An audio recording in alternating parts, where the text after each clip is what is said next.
Yo. All right. It's Fairfield County Live and Local. We're presented by the Sono Collection.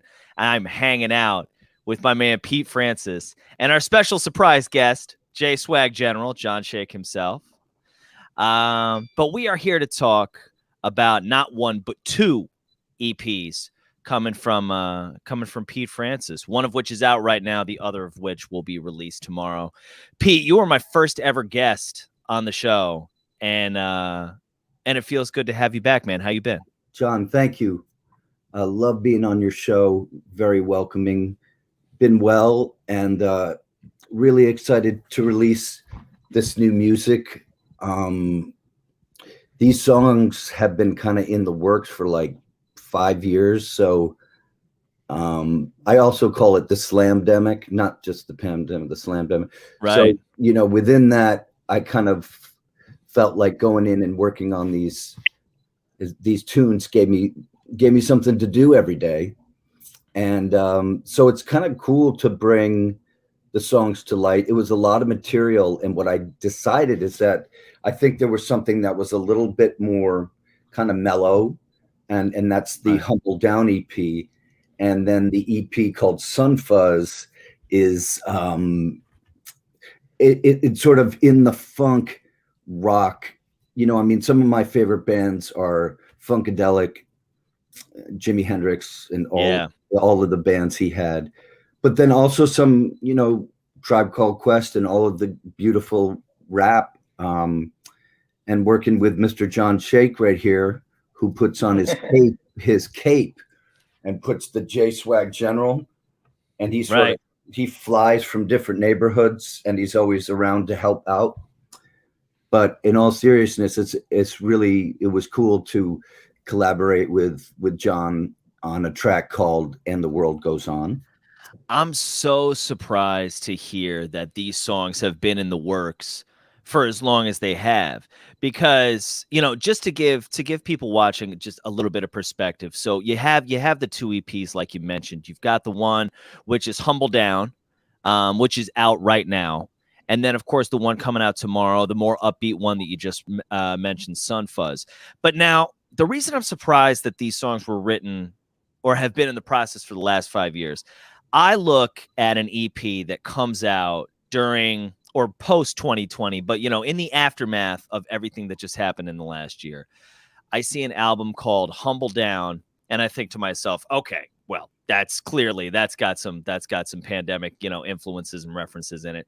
And then with Sun Fuzz, the single that you guys are talking about that features J Swag is World Goes On. So from an outsider's perspective, I'm thinking, okay, this is like total, like you said, Slamdemic, creative process coming out.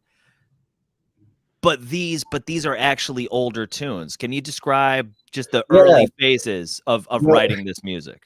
Well, it's kind of, I guess, some of these songs were just, in my studio and I'm working on a project. I'll have some musicians come over and we tracked it and we put some stuff down. But I guess there's so many processes that go into making a work of art. It's like, like in pottery, right? You make I'm not a potter, but I would imagine you make potter. Neither am I, so you can say whatever you want. I'll have no idea if you're right or not. Well, my kiln I got at Home Depot, but no, then you put it in the kiln and it hardens, and then so with these songs, I feel like they go through a lot of transformations. Right. So with some of this stuff, you get it. I worked with a friend of mine named Randy Funk, and we worked on mixing it. And, I think the layperson in music hears these terms: engineer, mixing engineer, mastering engineer, but all of them are really, really important. Each step. And very formative. And they can honestly make or break a song sometimes, so there are all these little tweaks. So working with a lot of people, and one of my favorite part of this process is collaborating with great people. I feel like great vibes make great music, Yes. And then when it comes to And the World Goes On, it was funny.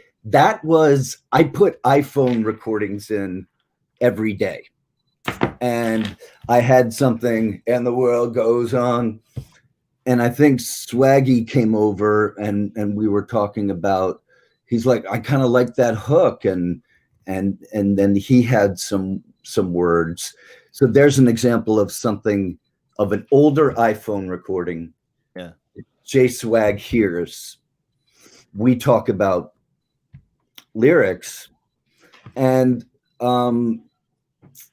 Swag, maybe we should just talk a little bit about how the lyrics for this track were developed. I think in some ways I say, okay, well, what does John Shake have to say? How is he going to write versus J Swag General? And I think it's funny how, as performers and artists, we put on personas. Like, I could be Pete Francis at Dispatch, or I could be, whoever, Pete or whatever. And so I said, okay, Swag, who's John Shake? Hold on, Swag, because I want to hear you answer this. Swag, do you remember me asking you this exact same question in your interview? I love this. I love this question. I love this idea. Similar line questioning, yes, I do remember. Of the different personas that all performers have to put on. And I love hearing it in this context. Pete, I'm so glad you brought that up. I'm sorry, Swag, continue, brother. Keep going, because I want to hear what John Shake thought about this music too. Well, John Shake is J Swag, as we all know, or at least some people are now knowing. But Pete was, he's like, I love the J Swag, but what would John Shake write? And so I, was listening to, and he just strummed on the guitar, world goes on, and the hook just came to me like that. And then I was like, well, I got to get verses about that. And it was really about me growing up and battling OCD as a child, and then into adulthood, through college and all that, and, really battling, mental health issues that I've dealt with the far majority of my life at this point. And so it was really an outlet for me. Where I could talk about that, because I don't think, it's getting better, the stigma of mental health discussions, but it's never fast enough, but yeah, a little bit. Yeah. And, the odds of a creative individual having these types of issues is pretty high. Very high. Very high. So it was great for Pete to kind of light that fire. And then the words just flowed, and I can't thank him enough for that.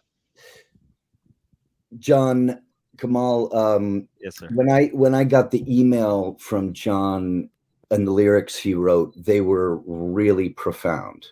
And I think we should just touch a little bit on mental health issues, because I've dealt with it very serious too. And I have terrible OCD, and I've dealt with it my whole life. And for me and Swag to relate and be real about this, I don't know, man. It's, May is Mental Health Awareness Month, and I think it's cool to talk about it, because I hope people can realize the mental health issue can be their superpower, as much it can be a hindrance. That's and well I said. think if you're friends with people with mental illness, it's a very, very serious thing. And to be supportive and to help this, come from out of the shadow and see the light that so many people with mental illness have. So that's just to be very real about it. Swag and I are kind of different musicians, but I think we became friends because we just realized we're cut from the same cloth. We're friends. And that's part of the beautiful part of being with musicians, artists who you relate to. It doesn't really matter what genre it is. So when John Shake wrote me these lyrics about growing up, and he says, OCD, yeah, had it rough. To me, that's kind of a gift, because That's a friend saying it's been hard, and not stigmatizing it, and not saying, mental illness, this is pretty, we don't want to get too into that, but I'd rather turn it around and say, this may be where a lot of light is. It's your superpower, and I love the way that you describe that. Myself, I've dealt with a ton of anxiety issues in the past, particularly in my mid-20s. And it takes you a while to not judge the feelings that you're having. Yeah. Because the only thing that's going to do is make it worse. You do have to, whether it's, I've never experienced symptoms of OCD, but for me, I know, my anxiety, learning to let it hit you and learning to just keep moving anyway. The strength that gives you when you're able to make peace with that is really, it's life affirming.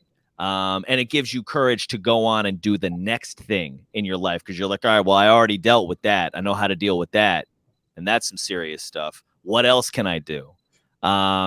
So using art, using music as not only a catharsis, but also as an expression of the strength that can give you. I love that. I love the entire meaning behind that, dude. And I'm so glad you brought that up too, because it is Mental Health Awareness Month. And yeah, I feel like, and then John, for you to say something as a radio host, I deal with anxiety. I think we can get out from underneath the shadow of this and say, within artists, sure, and it's present. There are a lot of people on the street with it, and I think we need, as a society and people, to work together to lift each other up through this, And I think through art and music, it's such a great way to do it. And the funny thing is, when I think people hear a song, they want to identify with the struggle. Yep. They want to say, I hear myself in that. And I know from growing up or hearing a Joni Mitchell song, or, I can't even think of whatever, Pearl Jam or something. There's some of you feel like, I feel a part of that, I've been listening to a lot of Rage Against the Machine recently, like a lot of Rage Against the Machine. They're an amazing band. I think I wonder, because there's so much rage in the world. Yeah. And what I love about Rage Against the Machine is they're expressing rage through art. Yeah. Through music. And I was at a concert of theirs, man. I thought we were all on a rocket flying through space. I still haven't gone. I can't wait though. I'm going. I don't care what it costs. I don't care what money it costs. Because I think what's been speaking to me about it a lot is a feeling we haven't had a lot in the last year, which is empowerment. It's empowering music, overcoming mental health struggles. That's an empowering feeling. These are feelings we have not had in a year where we have been powerless, where a global situation has inserted itself onto us without any input from us, without any ability to affect change. Other than just sitting there by ourselves. So I think I love that idea of empowerment in music. And I think we're going to hear a lot of tunes like that coming out in the aftermath of this. And I should note, by the way, we're talking about heavy subjects. This is a fun EP. This is a really fun EP, dude. Wasn't Jimi Hendrix singing about manic depression? But he's the biggest badass. I mean, come on. I mean, does it get cooler than the Lord Jimmy? Not really. That's right. That's right. Well, you referenced earlier with Sun Fuzz that there was a lot of obvious funkadelic references in there. A ton of funk. You hear brass. You hear hear a lot of meters for sure. You hear a lot of psychedelia. You hear that, that Gypsy Sun and Rainbows influence come out in there. but then you contrast it with its sister album. I guess I can call it that, probably, right? Humble Down, maybe. Moon and maybe Humble Down's the moon. Right. Okay. Yeah. The moon and the sun. Oh, I see the moon and the sun. I see what you did there. It's companion piece. So you released Humble Down. Was it 2 months ago now? Or has it just been 1 month? Just 1 month. Yeah. Just 1 month, a month ago. And now it's a month later and you're releasing Sun Fuzz. These two EPs are so different from each other stylistically. Obviously they're both written by you. They both have your voice. They both have your sound, for those of us that are familiar with, with the way you write. But stylistically, they're so different. And I love the choice to make this two separate EPs instead of just one album of like, well, I'm Pete Francis, so it's a Pete Francis album, and I'll have a fast song and a slow song and a fun song and a sad song. Describe for me the decision process of splitting these two EPs up. Months and months and months of trying. Really? I thought exactly what you're saying. I'm Pete Francis. I got all this musical influence, man. I'm gonna just put it all out, right? Because if I made it, then it's me. So who cares? Some people would come into my studio and they'd be like, like it wasn't holding them. Yeah. So it took a lot of experimentation, really. I think in art, I think one of the most exciting things are really huge contrasts. And nice.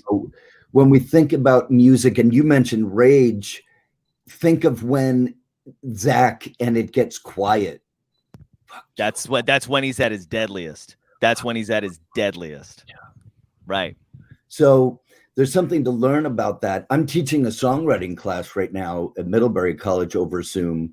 And we talk about that, about how something can strip down to maybe a voice and acoustic guitar, because the audience, we all want that. The danger, sometimes you go to concerts and it's like one level. Yep. I like when stuff is. So I guess I sort of felt like Humble Down and Sun Fuzz could be that for me, to be maybe I'm peaceful and introspective, but I need to really get down, and play it loud. Yeah. And I just like both. I mean, yeah, it's that's one of the tenets of music, right? Is dynamics. You gotta bring it down, but then you also have to get loud, and you just decided to do both. It's so cool. I mean, so did you go into a mode where you wrote slow songs for a while and then you wrote more upbeat Sun Fuzz tunes? Was there a Humble Down period where you were writing in that voice, in that energy a lot? Or did it go back and forth? My wife, Katie, sings a lot on Humble Down. And I think as a person, she came into my life and sort of humbled me down.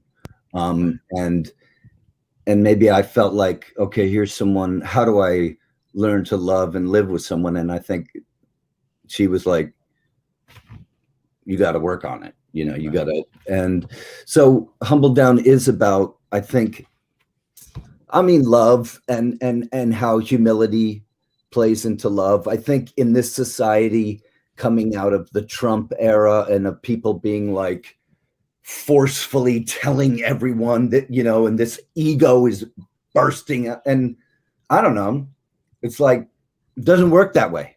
A lot of energy, a lot of volume. It doesn't work. A lot of volume. Like you just said it, dynamics.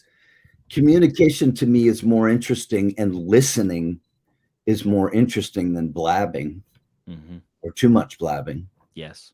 So I see that in myself. I see it in our culture. And I wanted to explore that. My friend Andy wrote these lyrics to Humble Down, and just the fact that he wrote them 5 years ago and the way it applies now, because I think in all of us, there's that moment you want to just be boisterous and loud, and I want to be right. Right. I'm right, you know? Right. But then it's like, do you want to be right or do you want to be in a relationship? Oh, I like that. I like that. I haven't heard that as the end of the limerick before. Yeah, that's well said. I mean, I again, I'm so surprised to hear that like you said, those lyrics came from a time so long ago, because I heard Humble Down and I immediately thought of, my mind went to Lockdown. That was where I went, when I get too tired of wearing a crown, I do something and then I humble down. I don't have it 100% memorized yet. But I was like, yep. Well, I mean, let's just relate to it in the sense of like, because that's what we had to do, right? As collectively as a society, we had to be like, okay, I guess our little lives and all the things that we do are just not so important. Now we got to just focus on, how do I get my money? How do I take care of my family? How do I stay healthy? Yeah. I think art and music that way is interesting, how things can be written and then applied later on, Well, and there's a simplicity to the lyrics. It's almost like a children's rhyme in a way. My friend, I interviewed my good friend Drew Angus last week, and he has a new song out called "Made to Love You," and it's the same thing. Follows a very simple plan. Planes were made to fly, flowers are made to bloom. I was made to love you. Humble Down follows that same very simple idea, but it's so universal. It's one of those moments where you could have sworn you've heard it before, but you haven't, or at least not just that way. Yeah. At least not just that way. There's a question in here somewhere, but I think I'm just waxing poetic about your song right now. Pete, is what I think I'm doing. I had a question to ask, and I lost it entirely. Oh, it'll come back. It'll come back. I do. I dig this. Thank you, man. I dig this music that you put out. It's always, humility is a deep thing, and we all kind of, in the end, we go, oh, we're more alike than we are different. Right. Yeah, it's not the heat; it's the humility. There you go. But how is the energy different for you for Sun Fuzz? Because we talked about some of the inspiration behind some of the lyrics coming from a dark place, but the music is joyous. The music is celebratory. I just think that range of emotions is kind of inside me, where I feel that even kind of being silly or joyous can coincide with even rage or really just frustration. So I'm trying to think, like, you can't tame a lion when you let him out of his cage. That's another interesting phrase about sort of dealing with there's this great song. What's his name? Nick, The Beast in Me. Do you know that song? That sounds familiar. Check it out The Beast in Me. But it's kind of like, I've seen the beast dressed out in my clothes. So like there's this within me or us, there's that kind of lion, and I think sometimes I'm looking at different forms of energy, and like this sort of lion energy, and how do we in this human life sort of deal with it. I love that. The lion energy. The lion energy. It's just no, because it's so funny, but it comes through almost in the album artwork. And by the way, I just had to pull up this comment from Christian. And I also have that signed copy of Belong to the Band up in the Fox studio. That's still up there, man. That's still up there. No, I mean, like Love Me in the Morning. These are, I mean, I know we're into the emotional, mental ideas, but a lot of it, I do want to talk about, Hendrix, Clapton, Meters, Funkadelic, you know, some of the rap that, and I love to talk to Swag about what he was thinking about, because I love Swag's approach. Just a young man growing up, OCD, yeah, made it rough. Like we, a lot of the lines rang true, and the world goes on. Like we deal with this, and then you said, John, you're saying, well, I deal with anxiety, but then when I said, I know it's there, but I'm going to keep going. And I think, and the world goes on, is if this recognition of how can some of these, the pandemic that just, you know, swamped us, but yet we're still going on, and we're going to create new work and new ideas through it. And I guess always that idea of how does a major health epidemic or something so terrible, what grows out of that? Right. Yeah, and the darkness comes light. In the darkness, yeah. This is a very common human theme. Yeah. Well, and it's one that I don't think any of us expected to deal with on this level. But now that it is kind of coming out, I mean, what are you guys thinking in terms of live shows? Have you gotten out there at all since since things have started to open up? I have a few dates this summer, and Nice. you know, something in, there's a place, John, I don't know if you heard of the Village in Stamford. They're just starting to put some stuff on. Cisco Brewery's involved. June 12th, there's a gig in Stamford. Hopefully Swag is around, will come out. Oh, I'll be there. You know, I think we're trying to be thoughtful about shows, and I guess that's the way it's going to have to be, because we don't know exactly how music will unfold. I think people are dying to celebrate, you know? Yeah. And I'm really interested to be like, how do people celebrate from this? Well, there's that impulse to just say, okay, I'm good. You know, I got my vaccine, whatever, or like everybody else has their vaccine. If you're not into getting the, you know, however you feel about it, I got mine, you know, let's go party. Let's go nuts. Let's go, you know, but that's not exactly the right way to do it. There has to be a measure of caution. How do you guys feel from a performer's standpoint about getting out there? Is it just, you know, is it just let me get any show I can, or is there a certain, I guess I'm taking a different approach of, let me create the right shows that makes sense. And maybe, I don't know, there's so much information that's going out into the world right now. And I think I find it sometimes hard to distinguish what is what do I belong to? So, you know, Dragon Crest Collective is kind of my thing. Yes. With my wife, Katie, and Swag has been a part of it. And really it's a music and art collective. And so we kind of want to put on shows where people care about art, care about music, care about the creative process. I have, as you know, with Dispatch, I've toured all over the US, and even before we started playing bigger venues, we just played a lot of house parties and a lot of that. And that's cool, but that's a lot of work, and it's kind of a younger man's game. So now that I'm in my 70s, you know, old man.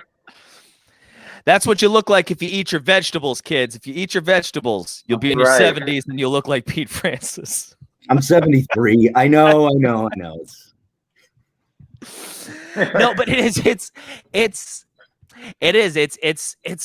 a grind. You know, and I remember you telling me about you know, all of those expeditions that you went on, you know, back in the Dispatch days, especially the early days. And even now that social media can reach anywhere in the entire world, doesn't matter. You still have to get out there. You still have to play. Maybe it's a blessing. Maybe it's artists say, you know what, I am going to refine what I'm doing, and I'm going to go specifically to people that I'm wanted, as opposed to I'm going to throw a tiny little lure into the ocean and just see what you catch. And that, I don't know. I think artists, and maybe out of the pandemic too, people were like, enough of this. And I stand up for artists. I'm all about musicians and artists, and I've always been. Dispatch has been, we were about Napster. I went down to DC for that hearing. Chuck D, here's little me. Chuck D is like fist bumping me saying, yeah, Dispatch. I'm like, I love that story. What is happening? Yeah, I mean, you guys were on on that first wave of it. Yeah, this is before iTunes. This is before, I don't know, man. I'm way more into empowering artists than I think the business, and some of the business monkeys just fuck a lot of stuff up. Yeah. And, you know, that's so for sure. I want to put power into the artist's hands and for them to take control. Right. Well, I mean, we live in such a, and I wanted to talk to you guys about this, you know, as we wind down, we live in such a great creative musical area. And Pete, we talked about this a little bit in the last time you were on the show, but there is something special about Connecticut, just in terms of the sheer volume of musical talent and creativity that's I'm blown away. You know, that's just concentrated is the word that I'm looking for in such a small area. Why do you think that is? What is it that makes the Connecticut music scene as strong as it is? Everybody in the country knows New England is where it's at. That is facts. That's big facts. Okay. The rest of the country. Real. New England might just break off from the US and just start floating over to Europe or something, you know? That's right. That's right. New York can come too. I don't know. Connecticut, you know, I just think I'm not really sure I know why, but man, there are some really great musicians in Connecticut, not just musicians, engineers. And I think that we just, you know, it's not really a boisterous thing and braggadocious about it, but there's some like musicians that I quite frankly am blown away with. Some of the best that I've seen. There's some killers out there. Man. It's going to be great. I think the Connecticut scene, I hope, just continues to grow. Maybe Stamford, you know, will turn into the Lower East Side. I don't know. I feel like Stanford's on the verge of having some very fun things. I do. No, dude, I'm serious. There's some great bands coming out of Stanford that I've gotten the chance to interview. The Nuclear Heartbreak. I've had those guys on the show a couple of times. They're awesome. They're awesome. We need and they're venue. Pros. You know, we need a venue in Stanford. So that might be fun to see peeps that want to set up a venue. That's what it's missing, man. It doesn't have a big one. It doesn't have a big one, and it doesn't really have a small one either. Like, it doesn't have a Wall Street Theater. It doesn't have an acoustic. It definitely doesn't have a Klein. And if you're going to go to a big show, the Capitol Theater is just another 20 minutes down the road. You know what I mean? So it's tough. It does get kind of, but there's a lot of great talent coming out of Stanford. I could see. Sorry, I totally went off on a Stanford tangent, but I've interviewed so many cool bands from down there in the last year. I'm seeing like the venue, and I'm hearing your voice, John, announcing the band coming on stage. So. You're damn right. That's right. Now batting number 2, right. Derek. I mean, listen. If for no other reason than it gives me some other place that could possibly give me money. I love money. Money. Oh my God. When the sun fuzz, anybody who's listening, put that sun fuzz on, please. It up loud in the please. Car. And this is on all streaming services. Going, get the young man going up. Yeah. Give it a little, Johnny. And now this is on all streaming services, correct? This is Spotify, iTunes, Bandcamp, all the good stuff. Yep, all the good ones. Beautiful. Mm-hmm. Beautiful. Any shows coming up? I know that Pete, you had mentioned a few. Swag, we got any FOH happening? What's happening with you? This is the plug time. This is when we plug our stuff. Yo, for real. FOH, we just released a new track with Big Mont called Grammy Family. It's going to be one of the tracks on the new EP, our 4th EP that we will have released in the last year alone, called Detox 2025, which is overall a homage to Dr. Dre, who has nothing to do with the album, but we just, his influence in the hip hop game and whatnot. And, I got some great lines in that. It's great tunes. We got, people, we got Rakim's son on a track. I mean, it's bonkers. That's great, bro. That's great. So, check out Dope Money Culture. That's my plug right there. Mazel. And I should mention too that if you want to get a listen to Humble Down and Sun Fuzz, both EPs from Pete Francis, we are going to be playing both of those Sunday night at 9 p.m. on 95.9 The Fox, back to back. We've got them both. You can hear them. If you like what you hear, go buy them, please and thank you. And Pete, you've been gracious enough to be my guest this evening.